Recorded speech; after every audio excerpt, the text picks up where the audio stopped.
tallafa ki a gaza abinda zan ki mani, da ni da ke kama muke zan so a ce mu kai gini.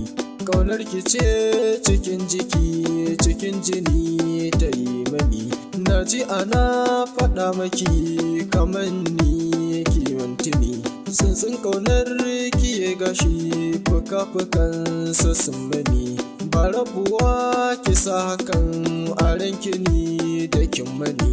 Ɗamara nai tana tsaya jiranki nai kicin mani, bara na yi da kokuna gidan kunan da zanyi ni.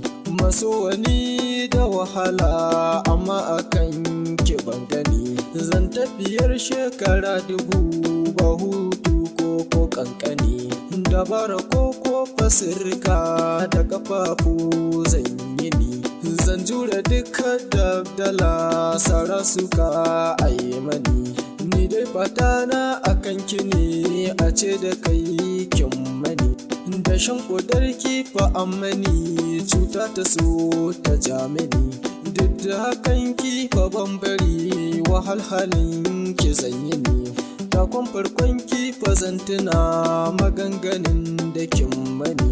Tsantsar ƙaunar ki fa ta fito a fuska ki dube ni, ba shi na so fa za na ci a gunkini tintini.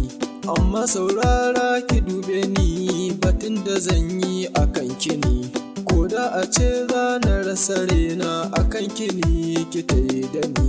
San ko tarai ta banjama silar aso ki ta yi da ni, alkawarin ki fa zan rike zama da ke zan yi ni.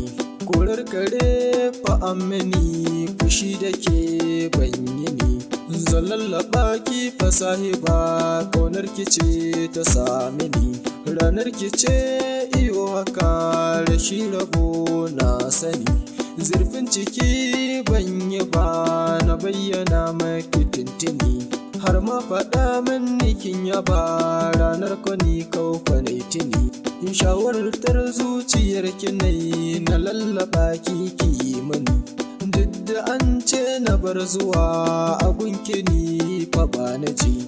Rabo da ke ni fa ban iya akan ki komai ayi mani, ba dan abba fa har umma zubar jini sai ayi mani.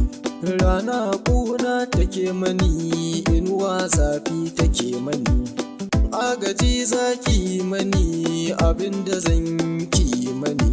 Ba na san mi rabuwa masoyiya ta ki zo mini, sanin ƙaunar ki fana taka abinda zaki na yi maki. Yan magana suna faɗi sirrin ciki a baiwa hanci.